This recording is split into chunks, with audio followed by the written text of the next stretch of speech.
So the reviews for Kirby Air Riders are out now, and the game is generally well received. The score is a tad lower than I expected, but I think that might be due to the fact that this game isn't really the type of game that critics are generally giving flowers to.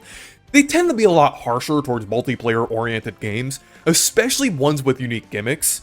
So I was definitely expecting some reviewers to not fully get Air Riders.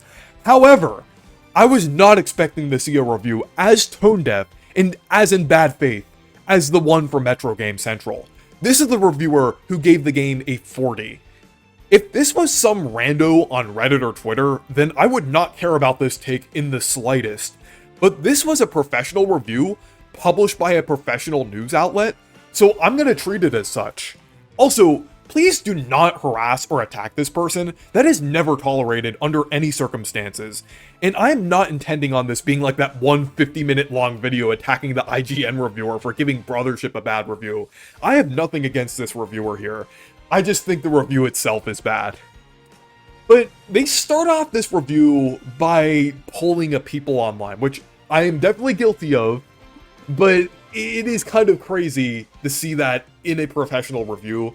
Basically, they said, one of the most controversial Nintendo sequels of recent times sees Kirby take on Mario Kart in this surreal new racing game. When has this game ever been considered controversial? And 5 people on Twitter saying that they aren't excited about this game does not count. I can name 5 other games this year that were more controversial. Now granted, they aren't all sequels, but they are so much more controversial than Kirby Air Riders ever was. So 1, we have Mario Kart World, basically the poster child for those rage bait grifter channels. 2, Jamboree TV, which was an example of a Nintendo Switch 2 edition gone wrong. 3, Dragon Drive, which I personally didn't think was that bad, but still, it didn't have much substance to it. And then 4, Donkey Kong Bonanza with its DLC. And then 5, Pokemon Legends Zaza. That is 5 games that I would definitely consider, without a doubt, more controversial than Kirby Air Riders. So I just think that take is kind of wild, honestly. And the thing to start off this article with, like basically like the subheading of this article, like that is kind of wild, honestly. And the Mario Kart comparison feels very shallow too. I mean, I guess Sakurai technically joked about that in the direct, but Kirby Air Riders is so much different than Mario Kart. If you've even played it for a little bit, I feel like the Mario Kart comparisons only kind of come down to the fact that you're playing as a mascot platformer character, and it's also a racing game, somewhat. So it's not really that comparable to Mario Kart. Maybe in terms of like the wider like Nintendo release schedule, it kind of appears similar to Mario Kart, but I don't know. It doesn't really seem that similar to Mario Kart to me. Then they mentioned the reputation of the Switch 2 with a lack of a new 3D Mario, which apparently makes more sense for Nintendo's schedule than Air Riders. We literally just got a new game by the 3D Mario devs with Bonanza, and Air Riders is made by a completely different studio. So I genuinely don't know how this is relevant to this article. So it just comes across as them being disappointed that we're getting one game instead of another.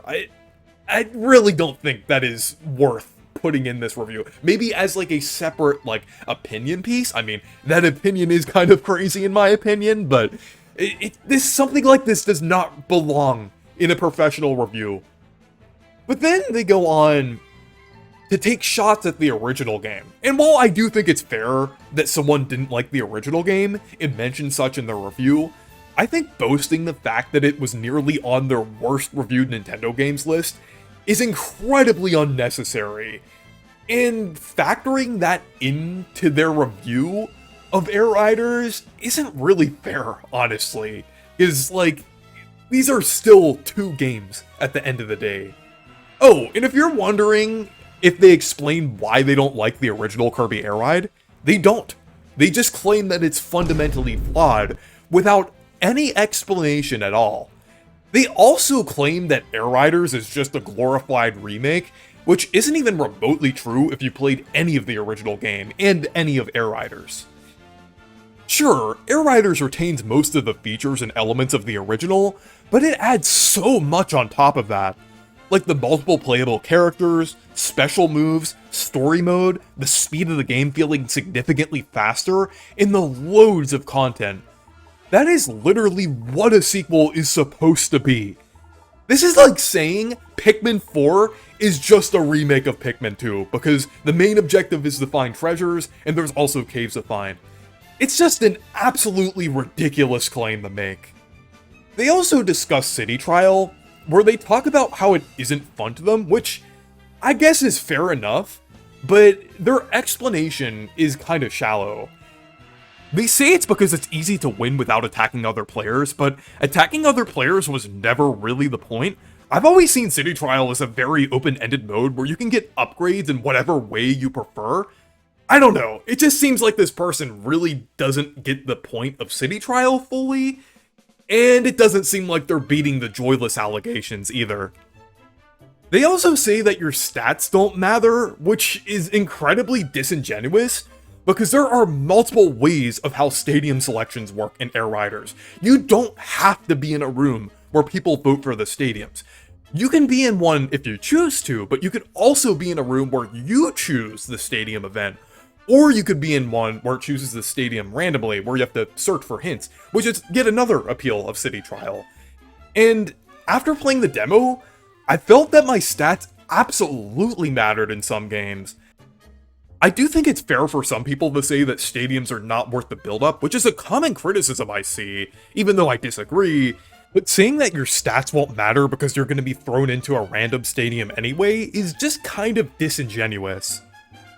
And one final thing that they mention is the story mode, which I can't really fully judge them for because I haven't played it yet.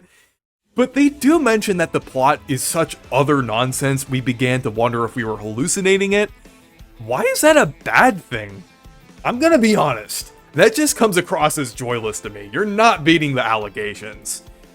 So, yeah, this review is kind of ridiculous. A lot of the time, it just felt like they were making pointless jabs just to fluff up their review.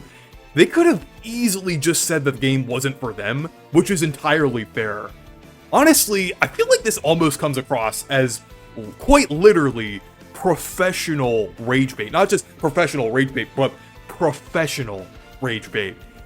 I mean, I guess I can give them props for it, because I technically fell for it.